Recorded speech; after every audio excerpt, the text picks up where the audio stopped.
Hi, everyone, and welcome to Zita's Healthy Beginnings World of Women podcast.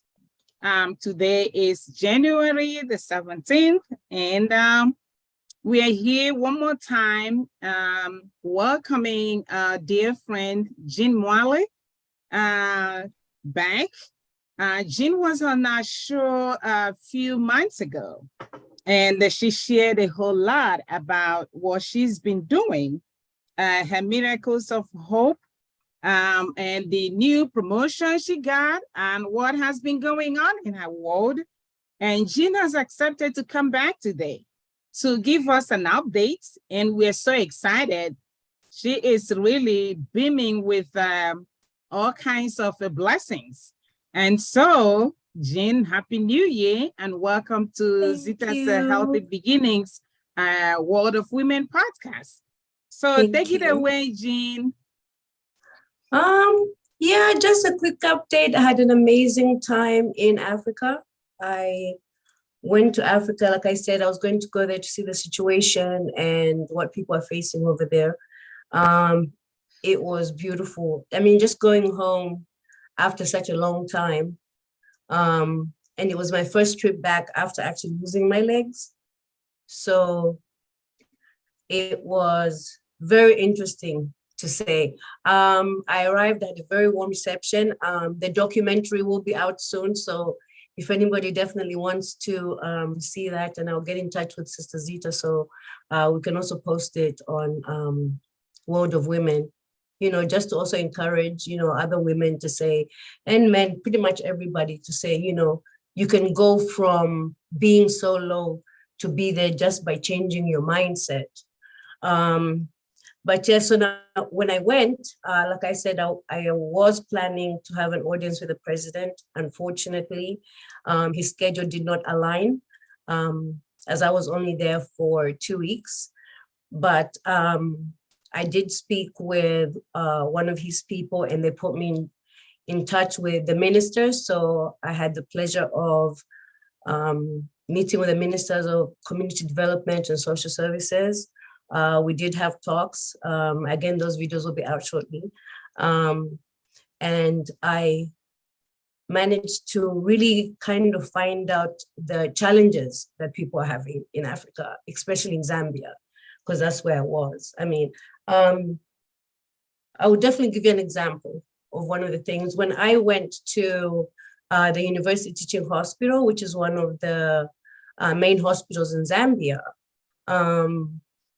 I was actually very shocked to find out that we only have 4 machines that make prosthetics in Zambia, 2 of which I managed to see for myself.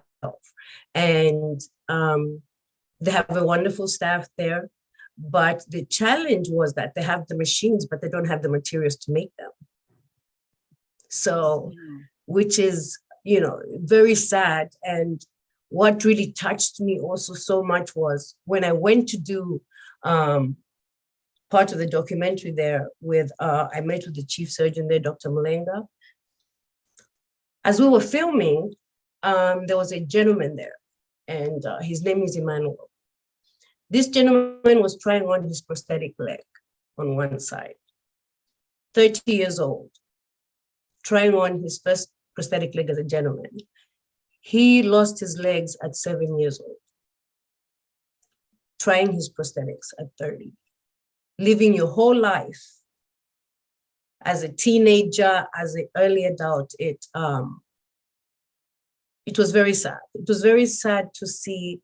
And, because he was so used to walking with crutches, which was also very, very sad because he had 2 mismatched crutches. One was wooden, one was steel, and they didn't even have the stops at the bottom. And, being disabled myself, and I've used crutches because in the stages of what I went through, I've used wheelchair. I've been in a wheelchair. I have been used crutches. I currently use a cane. So for him being so used to the crutches, when he was walking on the leg, I saw this look on his face like, not worth it. And I actually had to go to him and I said, I know right now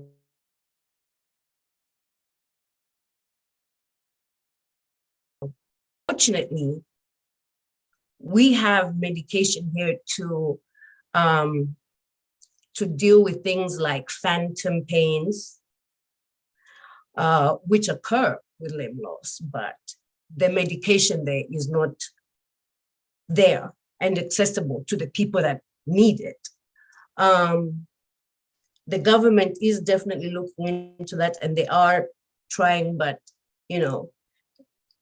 it was very touching. It was very touching, but I think after I spoke with him, we spoke, and he talked about challenges of getting a job. Even just to come to that one appointment took him literally 2 months to save the money. So yeah, so that was one of the stories that I met, that of the gentleman and the people that I met there. I met some children that were going there. And I mean, just the waiting list is very sad. We definitely need people to look further into what's happening and to help people, be a bridge to somebody, like I always say, because there are people, definitely, I've seen it, that need help, that need us to care just a little bit more than what we're doing right now. So yeah. It was, yes. Well, Jean, thanks for sharing. And you know what? I know that each time you come to our show, you really bring, you brighten our show by your spirit of resilience, spirit of joy and happiness, even in the midst of, challenges. And nobody in this whole world, is living without one challenge or the other. Here in the United States, elsewhere in the world, people are dealing with challenges. And I see the hope and the joy you bring to people, even as you deal with your own individual challenge. And you also have taken up, you shared with us, there when you went to Zambia, what transpired. And can you take us back a little bit, just for people that are just listening to you for the first time? Take us back to how this whole thing started and the position you got. Because they heard you went to Zambia, but they didn't know under what capacity. So if you can really take us back to that, I'll appreciate it. Thank you. Oh, absolutely. I would try and shorten it because I know shorten people, it. I was diagnosed with cancer in 2003. I went through the whole chemo. I was in the hospital for 10 months. I was in remission. They said I couldn't have kids, had twins, very blessed. They're turning 18 soon, graduating, thank you, Lord. And after that, I sent them to Africa, and I ended up getting sick again. So I had a second cancer, which I stayed in the hospital for almost a year. I went back to see my children, and on my way back, I had an infection and lost my fingers on my right side and my legs. So in that moment, for a while, I was depressed. I went through a lot of mixed emotions, but I said to myself, I'm alive. I still have breath, so I have a purpose here. What am I going to do? So I set up. I didn't change locations. I didn't go to Italy or just saying some of the places I'd love to go, but no, the same place where I was healing through all the things I went through is the same place. I just, I sat down and I prayed to the Lord and I said, you know what, help me find my purpose. And I just started jotting down, investigating, and said, how can I help people? And that's how I founded Miracles of Hope, which is a nonprofit. And then in that midst also, because I'm very passionate about limb loss, they were looking for ambassadors for the Amputee Coalition. And after a lot of people applied and so forth, I was chosen to be in the Northeast region. So very proud of that. I recently just came back from New Orleans to go and meet the rest of the regional ambassadors for the different areas. It was absolutely amazing. Look forward to all of us meeting again at the national conference in Florida. But that's how I started my journey. And, you know, for me going on to this trip, they always say charity begins at home. So I had to go home to visit my parents, and in the same token to see the challenges so I could come back here and see where we can help, you know. And I really want to start that, you know, I want to give everybody a challenge, you know. Sometimes when you see somebody, go up to them and say, how can I help? I watched a movie and there was a certain doctor and he changed the whole hospital and told his staff, have the mindset. When you say something and you have the mindset, the miracles and the power that will come out of what you're doing will amaze even yourself. If you just match those two things, because a lot of people these days, they say, but it doesn't match their mindset. So, you know, say something and mean it. You see something, ask them, how can I help? How can I help could change somebody's life. Just those words, how can I help? Right. You know, so Right. I challenge everybody watching this. Don't give a blind eye to somebody suffering, because you never know when you might need somebody and somebody might ask you, how can they help? Mhm. So why don't we start that chain? Let's pay it forward. Let's pay it forward. Let's start by asking somebody. And I will start right now. Sister Zita, how can I help?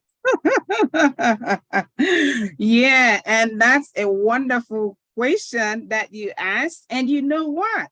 You're already helping.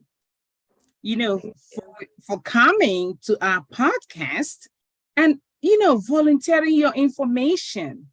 It is not easy for someone who has been, you know, with their 2 feet, I mean, like doing what a normal, regular person would do. The people who call regular would do, you know what I mean? Yeah, Yes. and at some point, you Absolutely. got some of your body parts lost. Yes. And even without thinking about it, it just happened. Yes. But you did not stop there. You just said, you know what? This is not going to stop me. I still have all the visions, all the talents God has given me. I still carry them in my heart. And I still have my heart. Therefore, I'm going to forge ahead. And by the grace of God, I am going to do it. And here you are. You are doing it. You're showing exemplary life. You're even living, if I may say it, more fulfilled life right now.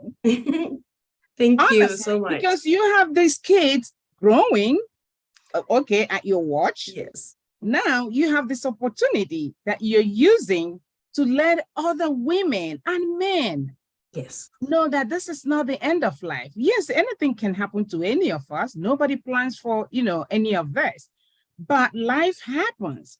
So when life happens, what do? When life throws lemon to you, what do you do with it?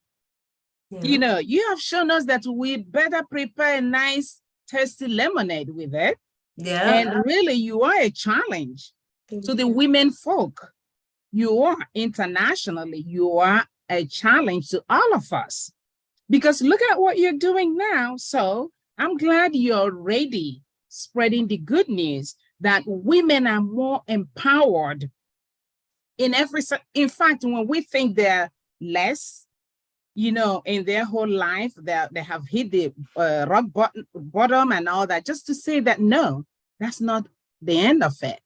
Women can really bounce back in a way that you would never have fathomed.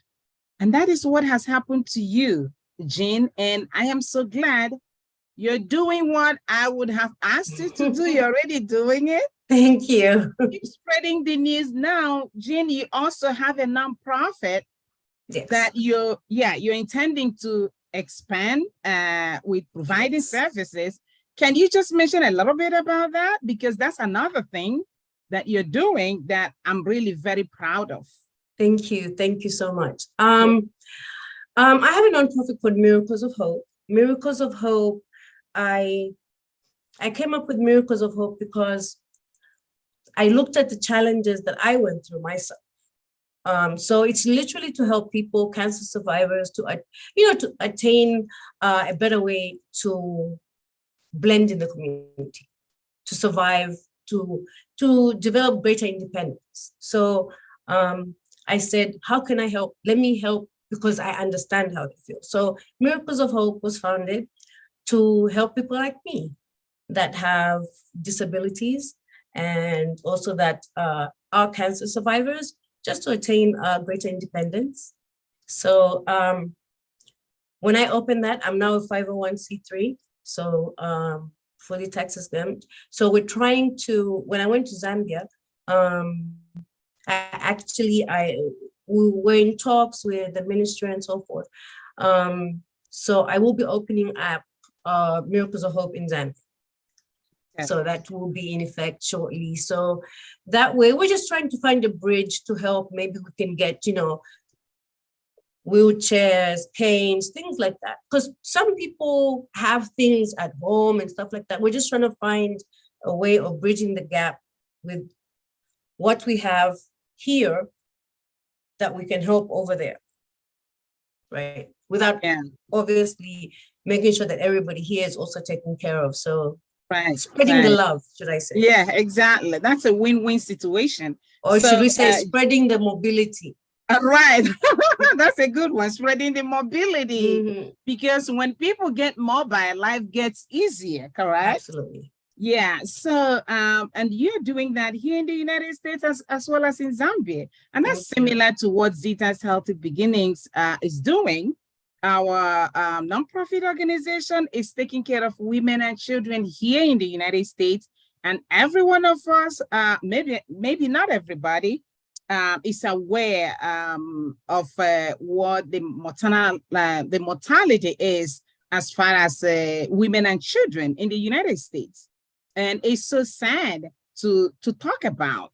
I remember one of the prominent women I talked a few weeks ago from this country. She said to me, "Oh my God, I have no clue that women and children are still dying in the United States." I'm like, really? She said, yes. I said, well, I don't doubt what you said because you hardly see it on any of the news. You don't see it. You don't find anybody talking about it. But here I am, Zita's Healthy Beginnings, telling the world that, yes, women are still dying. Young kids are still dying, in case you do not know that. If you go to hospitals, you ask, they'll tell you. They don't want to talk about it, but it's so sad because that is the reality. And when you look at what we have in this country, we send people to the moon, and to use a tiny bit of that to take care of our neighbors. You're talking about sharing that mobility, helping our neighbors to get access to the health care that is available in the United States, but it's not accessible. It's really a challenge. I am still struggling in so many ways, trying to even start getting the funding to train doulas, because I know these women, they are really our weapons. They really help us to reach these other women, mothers, who are struggling with access to healthcare. So I'm still having a challenge doing that with education, with training. And then you think about other places in in Nigeria or elsewhere in Africa, places like South Sudan, Angola, you name it, they all have those challenges. And we're trying to collaborate with the government to even let them know what is going on, see how they can help us help those women. It does not really take a whole lot when we come down to it, because women know how to really save. They know how to use stuff. They know how to make and build a home. So why don't we help them with whatever we can, be it the walker for their kids, or be it a cane for whoever they have in the family, and encourage them, teach them how to use it, or give them simple education on how to take care of their babies, on how to position and breastfeed their babies. That's natural. That's very simple, but you find out that we're struggling with all of that, trying to get our way through. But guess what? We are making a way, and God is making a way where there is no way. So I am so excited for what you're doing, Jean, and Thank you. you're going to do so much more. I am just Absolutely. wondering if anybody has a question for you, a comment, please come on and ask Jean. She's not going to be here for too long. Yeah. So if you have questions, please to her before she... Jean, thank you again for coming on. And you said you're the documentary. Like, what's the documentary about, or what's the name of it, or anything like that? When I went to Zambia, we did a documentary just to document at the hospital. Like I was saying, I said, we saw the machines and just the patients there and the challenges that are going on over there, and just my trip going back home. I went to the hospital, I went to the ministry. Yeah, there's a lot of little bits in there that kind of, for people that haven't seen Zambia, this would be a great opportunity to see the great parts and also the parts where we need help with. So it's Jean's trip back home, Jean's journey back home, sorry.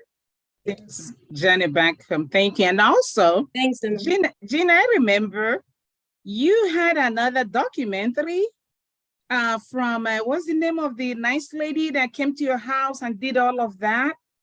Yeah. Joanne? Yes, Joanne Harrop for the Pittsburgh Tribune. Right. So if you want to, so if anyone wants to check that out, please do. Jean, do you have the, the link so people can look it up? What I will do is, I will definitely get that link to you. So when you're on next week, I will definitely have those on for you. Okay, I'll great. send them to you within the week. Yeah, that's great. Thank you. Yeah, Jean has another interesting documentary that really tells a whole lot about her journey here in the United States and what she has really done, to bring hope. It's all about bringing hope. We have another podcast, Jean, which I would like you to come on at some point. It's called Project Die Hard. And it's all about, I'm blessed to be the host. And it started by a nonprofit by Brian. And Brian is really a wonderful, wonderful veteran who really, really gave a lot and nearly lost his own life, but God saved him. And now Brian is giving back, just like what you're doing. It's all about recognizing God's grace in our lives, because none of us can do it except through the grace of God. Recognizing it and recognizing that you're not the only one that God has blessed. And when God bless you, what do? You become a blessing to other people. And that you keep, you really share it, give it forward. And that's what Brian is doing with his Monday podcast that we are doing every Monday at 6:30 Central or 7:30 Eastern. So please consider, joining us one of those. I will also pass the information to Brian and see, when he can schedule you to come on, because this is about volunteering. This is about sharing blessings. This is about saying, thank you, God, and I'm giving it forward. Absolutely. Thank you so much. Any more questions for Jean before she hops off? Sure, just real quick, Jean, do you have some takeaway nuggets in terms of from your vision and kind of what you're hoping to instill, kind of, things you hope we're doing as a result of all the work you're doing, like what you're spurring and what comes from all your efforts?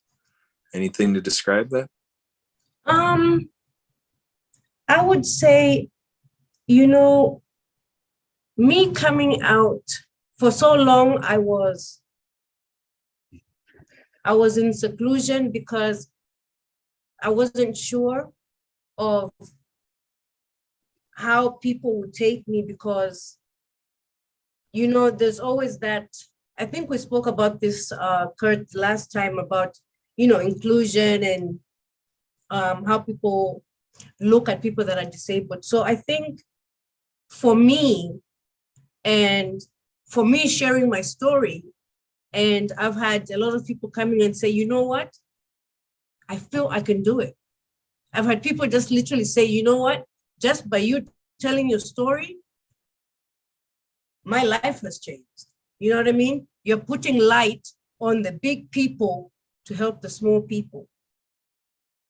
Because sometimes that's just what that's what you need, you know? And what I've learned is, when I was in Zambia at the hospital, I had met this wonderful young lady. She had lost, she was born with a, not a limb, I mean, she didn't have limb loss. She was with a limb indifference. So they had put a prosthetic, but the prosthetic, I don't know how to explain it, but you will see it in the documentary. Her leg is like this, had stopped halfway. So the prosthetic was like here. So her leg kind of was like this, but the prosthetic, so the foot was going out and it was down. And, you know, just by talking to her, she just said, you know what, I feel beautiful. I felt ugly. And nobody should ever feel ugly, because God created. God does not create ugly. People become ugly, you know. So I think, Kurt, the answer to your question would be, what has come out of all of this? I think that, I think even in the article that said one prosthetic leg at a time, I think that telling the story is changing people's mindset. And I think that's the beginning to healing.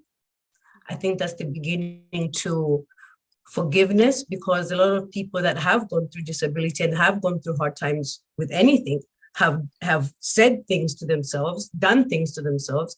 So forgiveness also comes from healing. So yeah, I think a lot has come out from just telling your story heals both other people and yourself. Excellent. All right. Thanks for sharing that. That's good stuff. Thanks for doing what you do. Thanks, Kurt. You're welcome. That's Right. really beautiful. I thank everybody. And like I said, tomorrow is another day. Please wake up, thank the Lord, because you know what? When you have breath, give somebody hope.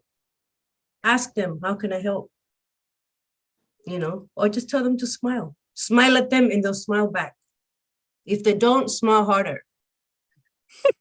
I know. If you try for a third time, maybe leave them alone and come back the next day, but never give up on anybody, because you wouldn't want them to give up on you. Absolutely, Jean. Absolutely. That's really wonderful.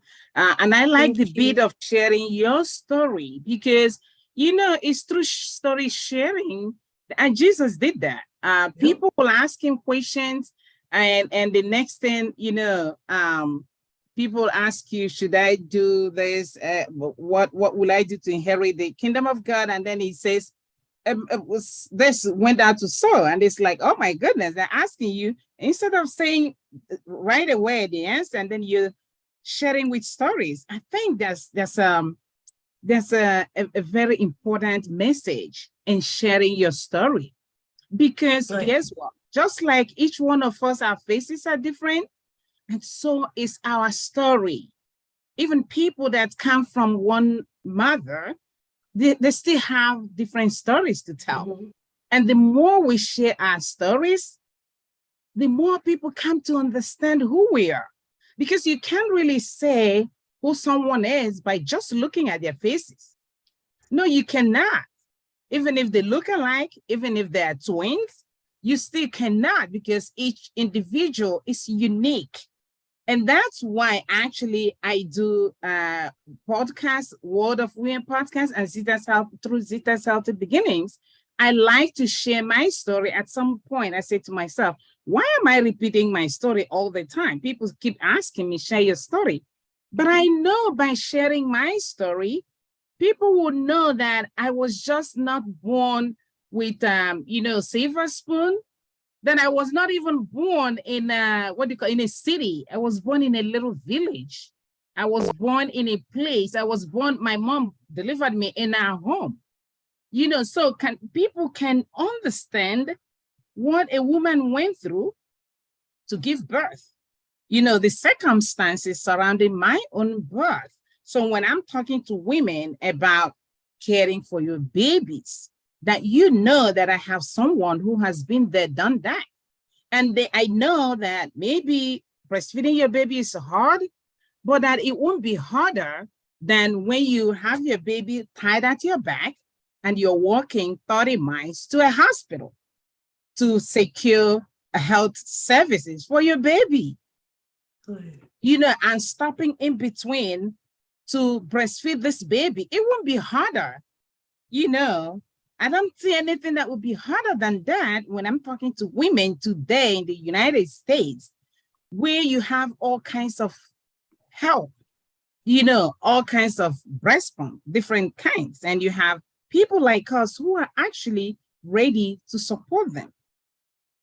So sharing my story, the essence of that is helping people to understand my own background and know that really, if we're serious about it, we can do anything, do everything. The scripture says it. We can do all things through Christ that strengthens us. So it's only when we depend on that strength that comes from God through Jesus Christ that we're able to accomplish everything. And Jean, you are a typical example. You are really a testimony that people will look at and say, yes, this is so true.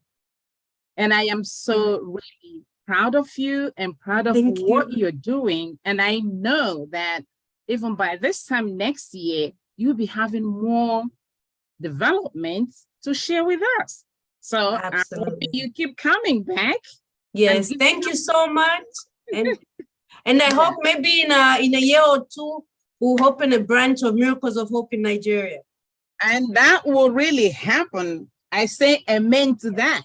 Yes, because we need to really keep mobilizing everybody, right? Absolutely. How did you put it? Yeah. Yeah. All right. Thank you so much. I appreciate this. Unfortunately, I have to leave, but I will see you next week. I'll definitely pop in.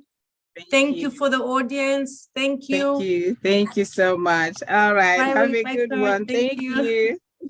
Bye-bye. Bye. Bye. Yeah, so that was really powerful to reconnect again with Jean to share what she has been doing since the last time we have on our show. And like I always say, women, we are gifted. We are naturally wired to be resilient. We have a lot that we cannot even begin to experience or begin to share, because some of those things we do naturally. They just come to us instinctively, and we just perform. And we think that it's like part of life. Oh yeah, I can do that. Oh, I can do this. But some of these things, they're all the gifts God has given to us that we have to use to enrich ourselves and empower other women. So I am talking to all of us, and for some of our audience who will be listening to our podcast, please feel free to connect with us, to share what you have been doing. Each one of us has got a story to share. And men also, that I know that you guys are not here by chance. Women brought you to this world. So I need you guys also to come to us, share those gifts you have received from women and still receiving. Those services that we take for granted, that we don't talk about. Please come on to our podcast and share with us. And let's really learn from one another, support one another, and reach one another in the spirit of collaboration. So, Kat, I don't know if you have something else also to add to what we've been talking about this whole thing of, sharing who we are, sharing our stories, and sharing what we do for the sole reason of empowering other people. So I guess, I'm thinking in terms of sharing a story, I'll share a story from today. Today, my wife, Sue, and I, we went to the offices of our school district. And we were there to discuss, some activities and behaviors of youth, and it got spurred by some activities, might say destructive decisions, some, unacceptable behavior and so forth from our middle schoolers. And so, but basically what I did is I took the opportunity to, showing up available, so that when we met, it wasn't just to discuss something and then to tell the administrators that, I'm here to, increase the expectations from them. I said, no, I felt it was a discussion of coordination to say, they in their jobs have a role in, how things go with our youth. And the thing that, as this is all happening, I think of the phrase. The phrase never became, it takes a school to raise a child. I never heard that phrase. Wow. I heard the phrase, it takes a village to raise a child. Yeah, exactly. So I said, with our faith community, with our service organizations, with this other civics, like from the village hall, whatever, from law enforcement, our Main Street community with our businesses, and then with all the fun things, sports, rec, and the entertainment opportunities, and just what everybody does. I said, the school district is a territory. And I said, let's look at all the youth within this, and let's look at all the experiences and all the players within this area that is the footprint we put on our school district map, and say, yeah, the school itself, the school buildings and all the experiences in there are definitely a very significant part of the experience, but it's not the whole thing. And how could we pull it all together, and as we're doing it, to be sensitive to the generational issue, to say that, we're talking about the youth. And I talked about how Optimus International is one of these service organizations that my wife and I belong to. We've got, many, many years of background with Optimus International. And Optimus is friend of youth, bringing out the best in kids. Every Optimus club, we say, is formed to serve the youth, the community, and ourselves. And I told the story about how this whole thing began.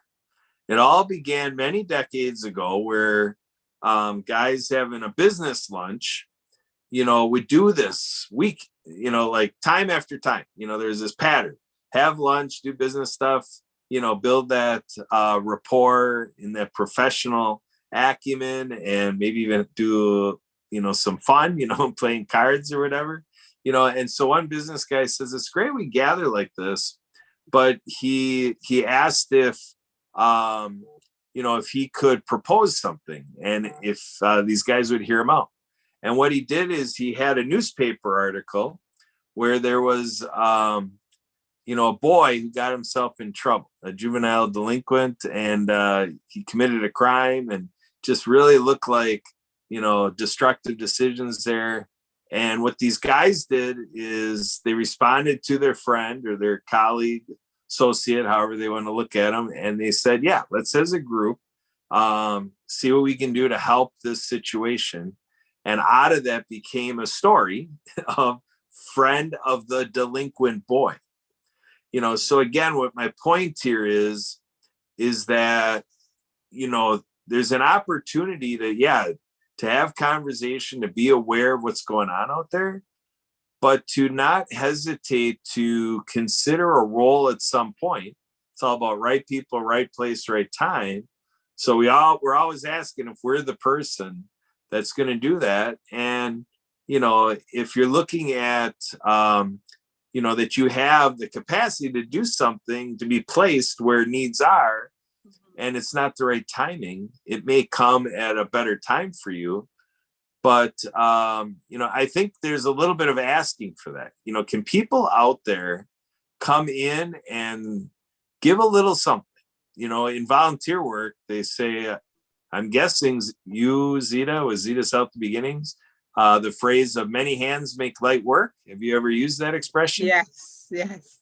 Yeah. And so there is that welcome that as we're here doing the business of Zita's Healthy Beginnings, and we're, you know, really looking at our role in babies and infants, you know, babies not born yet, and successful birthing and the doulas, and that there's a financial implication in that. You know, we really have to ask, you know, like when we do these shows, you know, are we making comments so that it makes it more relatable and draws people into a conversation around these shows, and maybe even putting links to other resources, you know, and then reacting, you know, to kind of get the upticks on our videos that, you know, to kind of help us draw attention to these messages and stories. And are we sharing it? Are we finding the commitment to babies, women, children, you know, by families? As soon as we say families, you know, we start to include men and husbands and stuff like that. You know, is this a realm of our priority? Is the institution of family, you know, really where we want to put financial resources, and that everybody out there can be a part of our army, doing a little something, you know, whether it's going to, you know, the website, which I believe is zitahealthy.org. Do I have that right? Yeah, zitahealthy.org. Yes. Mm-hmm. And right on there is, you know, real quick, how to donate. And if it's not us donating, are we thinking that we can help our organization, Zita's Healthy Beginnings, to get that out there to more people? Because if everybody participates in sharing this out and saying, hey, what wonderful work that we're doing to commit the beginning of life, Zita's Healthy Beginnings, and to hear that there is a financial concern. Because if we don't have the funds, and we have people that want to be doulas, but there's a financial barrier for the training, you know, that's where we're at a stop. This just becomes all great talk, no action. So I guess I figured the experience I had today, feeling successful in the school district, and really getting with professionals, administrators, to say, how can we take this conversation and do something that's really going to shift the impact here and really come closer to our kids? You know, I felt that there's a translation of that feeling I had, that we made progress. And I just really thought I'd take this opportunity to speak to it and really ask everybody out there that might be catching this part of the show, you know, seriously, if we could ask, if you could do any little thing, every little bit helps. Many hands make light work. Back to you, Zita. Take it from there.